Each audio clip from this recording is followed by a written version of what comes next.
Humano, el programa que te ayuda con ideas para comunicar, vender y crecer como profesional, emprendedor, empresario y sobre todo como persona.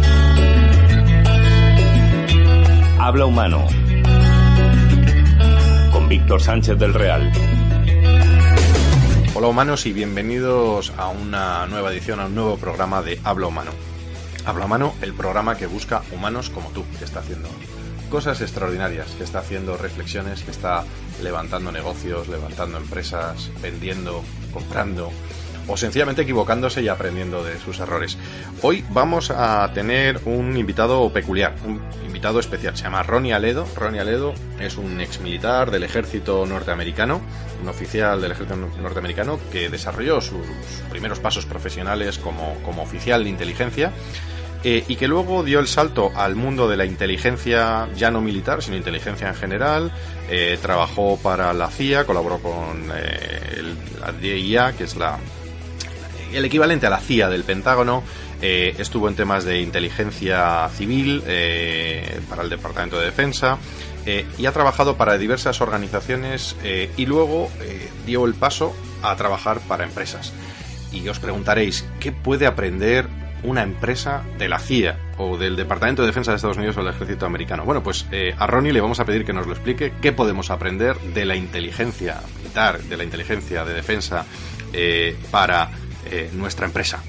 Al final vais a tener esos consejos que siempre queremos tener, porque le hemos pedido a Ronnie, que los baje a tierra. Vamos ya con Ronnie Aledo. Un abrazo. Habla Humano, en Cadena Ibérica. Habla Humano, con Víctor Sánchez del Real.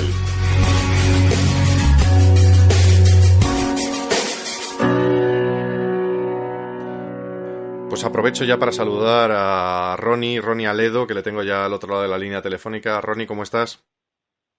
Hola, ¿qué tal? Todo muy bien, gracias. Oye, Ronnie, perfil curioso el tuyo, ¿no? Y además yo creo que no estamos acostumbrados fuera de Estados Unidos. En Estados Unidos sí es habitual, las personas que han estado vinculadas al mundo de la defensa, de la inteligencia, que luego aprovechen su experiencia, que ahora me gustaría conocerla en profundidad, para el ámbito más empresarial, ¿no? Que es a lo que tú te dedicas. Tú básicamente ayudas a aplicar lo que son las técnicas de inteligencia, de Big Data, que vienen de ese mundo, ¿no? De la inteligencia, de la defensa, de la seguridad, aplicarlas al mundo también civil, ¿correcto? Eso es así. En los últimos años, yo diría más que nada después de la gran crisis económica del 2008, los bancos, las grandes empresas multinacionales, los expertos financieros han hecho mano de la experiencia de análisis de los analistas profesionales de inteligencia y han creado una nueva rama en la inteligencia económica, utilizando los mismos métodos de los analistas profesionales de inteligencia. Uh-huh. Y pues ahora mismo hay una vertiente muy fuerte precisamente hacia ese sector. Muchas empresas multinacionales, muchas empresas financieras, muchos bancos internacionales quieren utilizar los mismos métodos, la misma doctrina que nosotros utilizamos en la inteligencia estratégica para un nivel comercial de inteligencia económica y financiera. Conozcamos un poco cómo se llega a ser experto en esta rama. Cuéntame un poco tu carrera, cómo empiezas, cómo entras en el ejército, en el Army americano.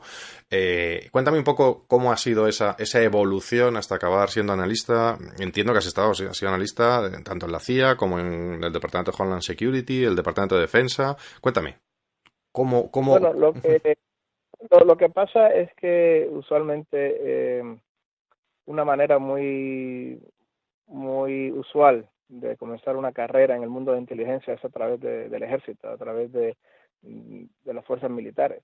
Ajá. Y yo pues comencé como oficial del ejército para finales de los años 90. Uh-huh. Me hice teniente del ejército de tierra, del US Army, y estuve destinado a muchos destinos. Alemania, fui oficial contraterrorista allí como militar, estuve en el Plan Colombia, estuve en Fort Bragg, estuve en la base de Fort Hood, que es la base más grande de Estados Unidos, 45,000 soldados en esa base en Texas, en Fort Hood.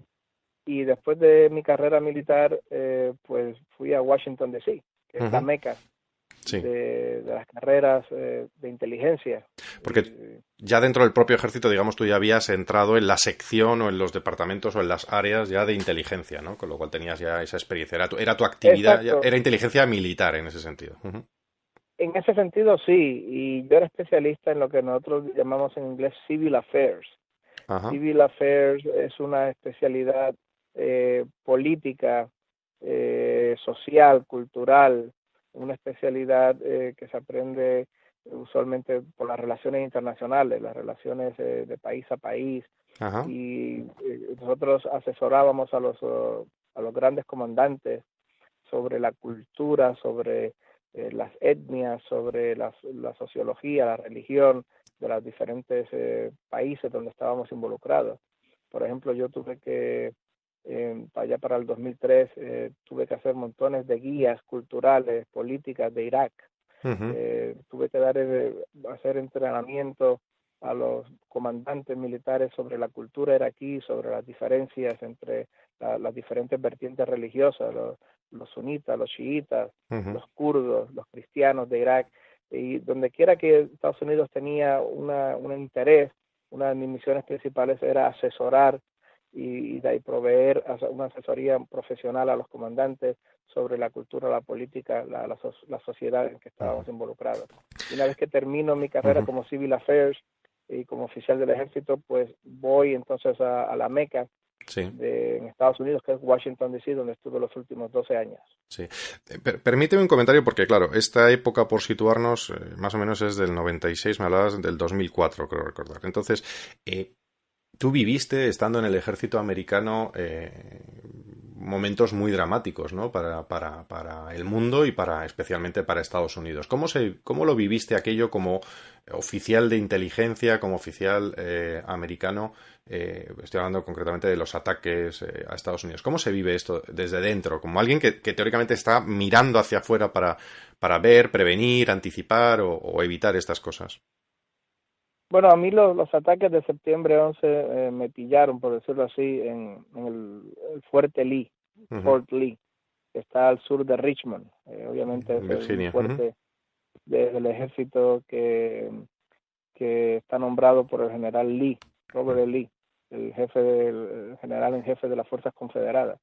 Y yo estaba allí haciendo un curso para oficiales durante varios meses, y allí fue donde me pilló. Nosotros estábamos en shock, por decirlo así, nos tomó con muchísima sorpresa, como todo el mundo. Fue un momento muy dramático. Pero nosotros rápidamente nos dimos cuenta que tarde o temprano Estados Unidos iba a tener que tomar alguna acción retaliatoria, especialmente en Afganistán, contra Al-Qaeda, contra los que habían apoyado a Al-Qaeda, que en aquel momento eran los talibanes en Afganistán. Nosotros pues sabíamos tarde o temprano tendríamos que volver, y así fue. Efectivamente, unos cuantos meses después fue cuando empezó la actividad militar en Afganistán, en aquella época, que fue con la Liga del Norte, haciendo una alianza Estados Unidos con la Liga del Norte contra los talibanes, y más tarde un naciente gobierno democrático que Estados Unidos ayudó decisivamente a poner en Kabul.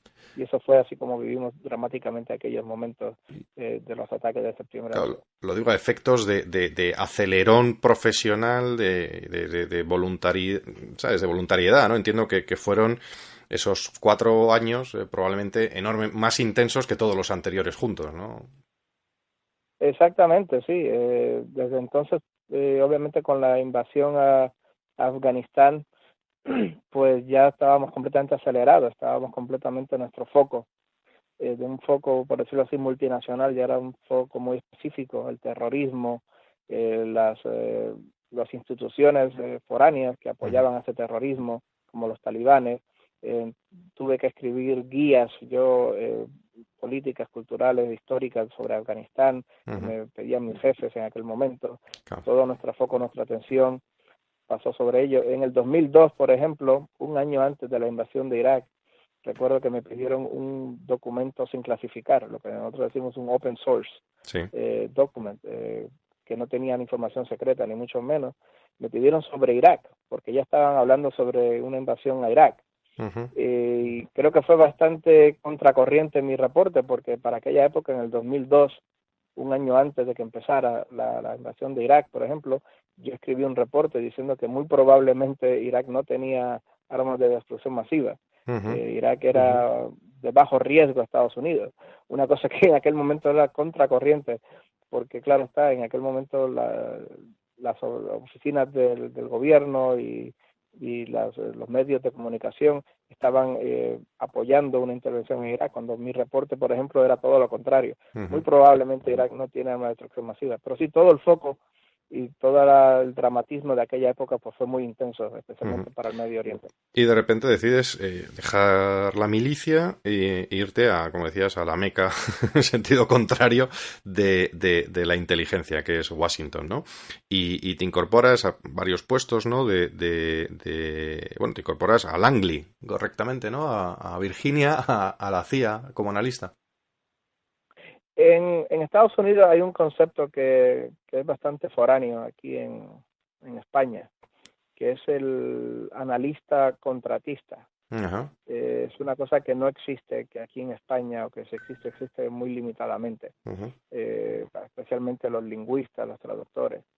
Esto es que en Estados Unidos, especialmente en Washington D.C., tú puedes meterte de lleno al mundo de inteligencia, al mundo de la inteligencia estratégica, ya sea como funcionario del Estado o como en una empresa privada. Que trabaja para. Que trabaja para las agencias de inteligencia. Y yo pues tuve la suerte de hacer las dos cosas, de una experiencia muy vasta, pues estuve en las dos. Empecé como contratista, empecé como analista contratista, pues trabajaba para una gran empresa de inteligencia, y esta empresa de inteligencia, que podría ser como cualquier gran empresa aquí, digamos, en España, de seguridad e inteligencia, pues esta empresa me colocaba según me necesitaban las agencias, y me colocó en la CIA. Tuve la suerte de trabajar en Langley, allí trabajando como analista senior de inteligencia para el Medio Oriente, precisamente, aprovechando toda mi experiencia militar y que acababa de terminar. Después estuve en la DIA, es una agencia que es muy poco conocida, porque no sale mucho en las películas. La gente tienen las letras de las chaquetas las tienen más pequeñas que los demás. Exacto, no son menos conocidos. La gente la confunde usualmente con la DEA, con Drugs Enforcement Agency, pero no, era la DIA, Defense Intelligence Agency, lo que es la CIA. Del Pentágono, es la agencia de inteligencia del Pentágono. La CIA trabaja para el presidente de Estados Unidos. Para el Departamento de Defensa, ¿no? Para el Departamento de Defensa, exacto. Trabaja para el Secretario de Defensa. Es lo que aquí en España se llama las CIFAS. Entonces es el equivalente. Pero claro, muchísimo más grande, muchísimo más fuerte. 16,000 personas tiene la DIA. Muy curioso. Ahora la DIA es un poco más conocida últimamente, en los últimos meses, porque el ex director de la DIA, el teniente general Michael Flynn, que era un teniente general, un héroe de la inteligencia de Estados Unidos, que de hecho Obama lo echó como de su puesto. El presidente Obama lo echó de su puesto porque le dijo a Obama que no había moderados en Siria, que los rebeldes sirios no eran moderados, ni mucho menos. Ahora el presidente Trump lo ha contratado como asesor de seguridad nacional. Es el asesor principal en política exterior del presidente Trump, y eso pues le ha dado relieve a la DIA que no tenía. Pues yo estuve 2 años en la DIA como analista senior, también contratista, y después hice una transición a oficial del gobierno, funcionario, y estuve como funcionario del Estado en Homeland Security, era el director del Departamento de Cooperación con México. En aquella época, estamos hablando de 2009, 2010, era cuando la guerra contra los carteles estaba muy alta, muy dramática, y después pasé al Pentágono. Hice mis últimos 5 años en el Pentágono, incluyendo un año completo que hice en Afganistán. Madre mía. Oye, y de repente, en un momento dado, decides que, como tantos, ¿no? En Estados Unidos hay esa cultura, esto es de utilidad para las empresas, ¿no? Y desde un determinado momento, que no sé si me puedes contar, la verdad es que llevo toda esta... Alguien estará pensando, oye, a Víctor le va a contar algo y luego le tiene que pegar un tiro, ¿no? Que eso es tan de película, si se te escapa algo. No, nada de eso. No, hay esa cultura de pensar que esto es muy dramático y a veces tiene mucho de lo que tú decías, de escribir papeles, de analizar, de leer, de entender.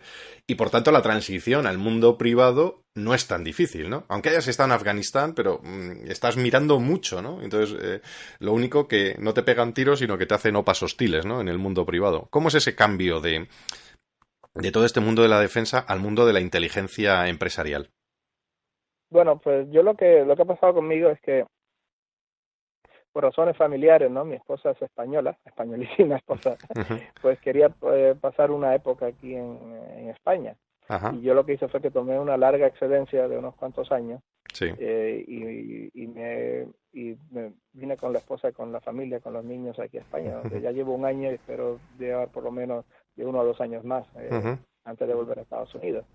Y precisamente una de las funciones que he hecho es consultor para una empresa de Big Data ujú, en Madrid, es precisamente utilizar, que es como dije al principio, hay una tendencia que está empezando en Estados Unidos, es mucho más avanzada que aquí en España, pero aquí en España también ya empieza a darse esa tendencia, y ujú. es que grandes empresas, especialmente después del fiasco, y hay que decirlo así, del fiasco del 2008, Sí.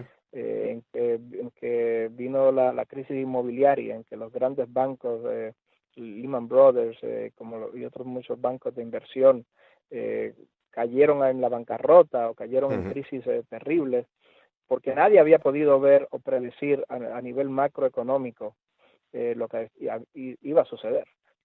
Hubo siempre unos analistas muy brillantes de inteligencia macroeconómica que pudieron prever o pudieron advertir, pero ujú, nadie les hizo caso, nadie ujú. los veía, porque la gran mayoría de analistas financieros, de economistas, no lo pudieron ver.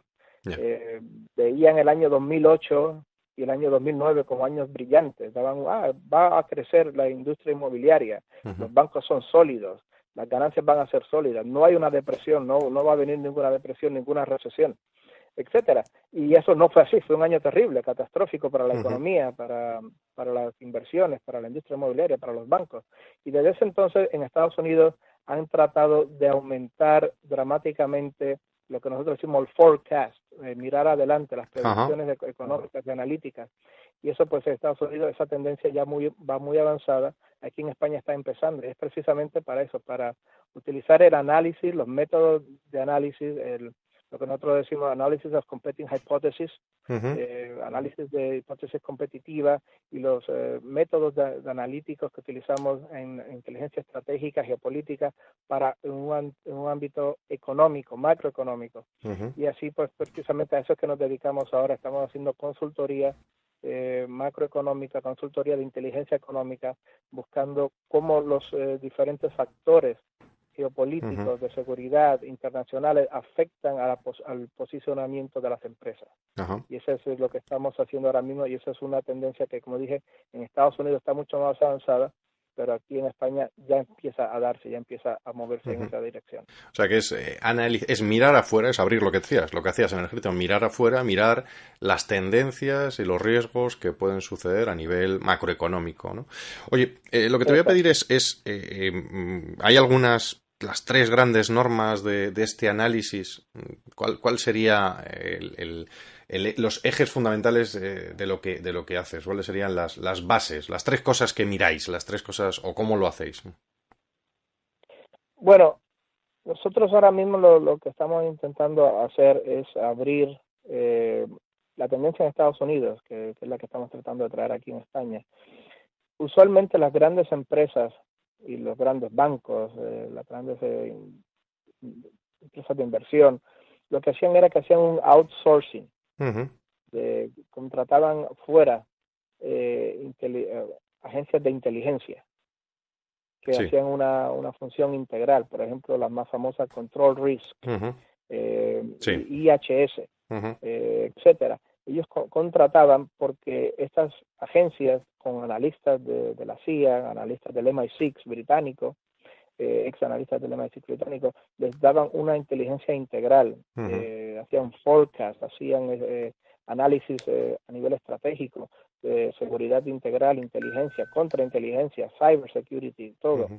Pero ahora la tendencia es que estas grandes empresas, en vez de hacer un outsourcing, de pagar a terceros para que le hagan su inteligencia, están desarrollando sus propias células de inteligencia, están abriendo y estableciendo propias células de inteligencia internas en las empresas.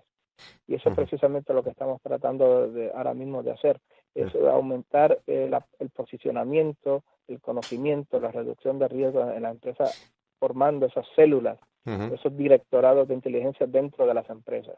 Y esa es precisamente la tendencia. Las herramientas importantes que utilizamos es tomar en cuenta todas las variables, que es lo que siempre hacíamos en el análisis, las variables geopolíticas, las variables de los mercados, las variables de la inflación, las variables del crecimiento económico, geográfico, de las diferentes áreas geográficas, utilizar el método que siempre decimos, el Analysis of Competing Hypotheses.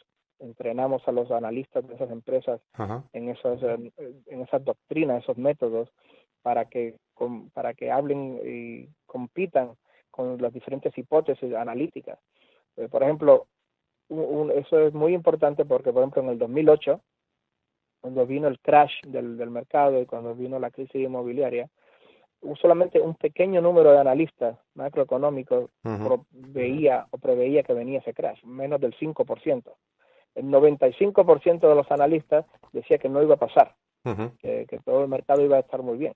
Y era porque las dos hipótesis no se veían a igual, no se veían de frente a frente una a la otra. A una hipótesis, la hipótesis que todo estaba muy bien, a esa hipótesis los directivos de los bancos le dieron una importancia muchísima mayor, le dieron una importancia, un peso muchísimo una ponderación. Exacto, e ignoraban a los analistas, al pequeño grupo de analistas que decía, no, posiblemente va a haber un crash, posiblemente se va a caer el mercado. Y eso es lo que estamos tratando de evitar, utilizando el análisis de competing hypothesis, utilizando los métodos de peso de las diferentes posibilidades, las diferentes course of action, las diferentes posibilidades, tratamos de posicionar a las empresas de la mejor manera posible. Eso es lo que ha pasado en Estados Unidos, está pasando en Estados Unidos a gran velocidad. Aquí en España un poco más lento, pero también estamos moviéndonos en esa dirección. Oye, te voy a pedir un ejercicio de extrapolación. Igual que tus informes servían para el general, pero a nivel de una vez a pie en tierra, le servían al sargento, al teniente o al capitán. Nos escucha gente que son capitanes de empresa, que son sargentos de su propia actividad emprendedora. ¿Podrías extrapolar un poquito esto? ¿Cómo se podrían aplicar algunas de estas doctrinas, de estas ideas? ¿Qué aconsejarías a alguien que es un profesional independiente, que es un emprendedor, un directivo de pequeña o mediana empresa, que son la gran mayoría de las empresas en España? ¿Qué podría aprender de esta doctrina, de esta experiencia tuya en la CIA, en Homeland Security, en análisis de riesgos, en todo este análisis de las diferentes hipótesis? ¿Podrías condensar algunos consejos que diría para llevarse en el post-it apuntados? Sí, claro. La base fundamental del análisis de inteligencia es que no tengan miedo, que no sean tímidos a la hora de llevar una voz contraria, o un análisis contrario, que eso es lo que desgraciadamente ha pasado, tanto en el mundo económico como en el mundo de la inteligencia estratégica. Por ejemplo, a ese analista minoritario que nadie le escuchaba, pero era quien en realidad tenía razón. Va a venir un gran crash en el 2008. Yo, por ejemplo, en mi caso personal, en el 2002 me pidieron este reporte y yo, pues, contrario a la corriente, contrario a lo que yo estaba contracorriente, escribí en un reporte, no, posiblemente Irak no tiene armas de destrucción masiva, posiblemente no hace ninguna lógica. Pues estos empresarios jóvenes o estos directivos medianos, si algo no hace sentido en la empresa, si han hecho su análisis, están confiados de que y lo han revisado el análisis constantemente, aunque el vicepresidente y el presidente y el consejero delegado crean que X es la buena idea, no tengan miedo y con mucho respeto sean la voz discordante, sean lo que nosotros decimos en Estados Unidos, se utiliza y ahora lo están utilizando las empresas, el Red Team Cell, la célula roja, La célula roja es lo que nosotros decimos el abogado del diablo. El discordante, que lo utiliza también, por ejemplo, el ejército israelí se ha trasplantado a las empresas israelitas, donde se decreta que alguien, el 13º hombre, tiene que llevar y defender hasta el límite y argumentando la hipótesis contraria, ¿verdad? Exacto, esa es pero que muy importante. Nosotros en Estados Unidos decimos esa idea discordante, decimos del Red Team Cell, que es el que va a defender al abogado del diablo, la tesis contraria a la mayoría. Así que yo les recomiendo a los directivos de empresas, medianos de empresas, a los jóvenes ejecutivos que están empezando, que hagan su asignación, hagan su tarea, analicen bien las decisiones que su empresa está tomando, y si están nosotros decimos high confidence, con una gran confianza en su análisis, que han hecho bien las matemáticas, aunque el directivo, el presidente, el vicepresidente digan que es bueno hacer X, ustedes con mucho respeto, señores, he hecho un análisis y creo que X no es la mejor decisión, por esto y lo otro, creo que hacer Z en esta situación es lo mejor.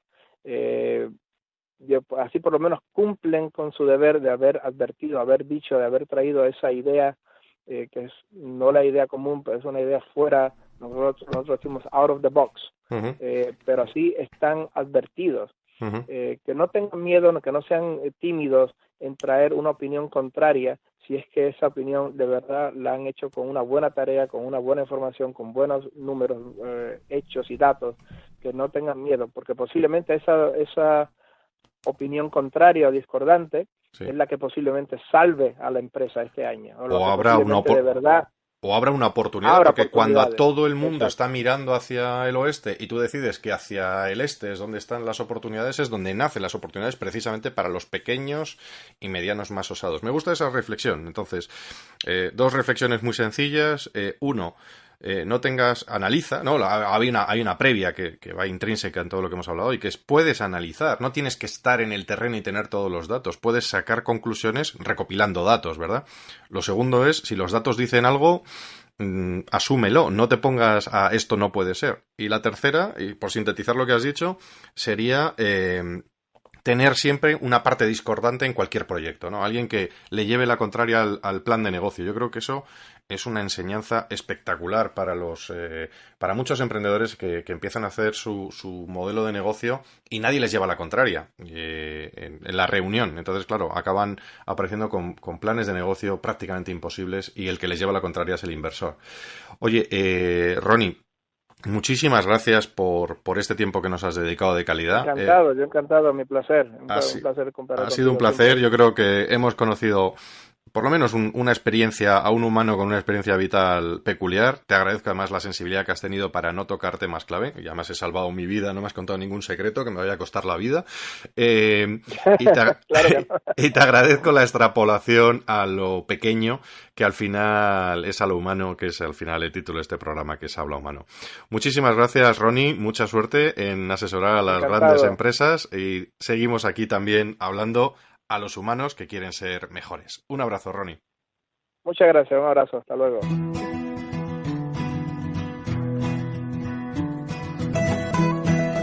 Establecer metas es el primer paso para transformar lo invisible en visible. Anthony Robbins. Pues hasta aquí la que yo creo que ha sido una interesante entrevista. Hay una tendencia que nos ha explicado Ronnie muy bien y que es muy natural en otros países en los que lo que se aprende en un sector, sea el de defensa o sea cualquier otro, se puede aplicar a otros, en este caso al sector civil. Y además yo creo que el ejercicio que hemos hecho con Ronnie de bajar a tierra algunos consejos para que tu pequeña empresa, para que tu actividad profesional pueda aprender trucos como los que utiliza el ejército americano, la CIA o el Departamento de Defensa, pues están ahí, están a tu disposición. Ser analista de lo que va a pasar es probablemente una de las primeras funciones que tienes que aplicar en tu proyecto profesional, tu proyecto empresarial.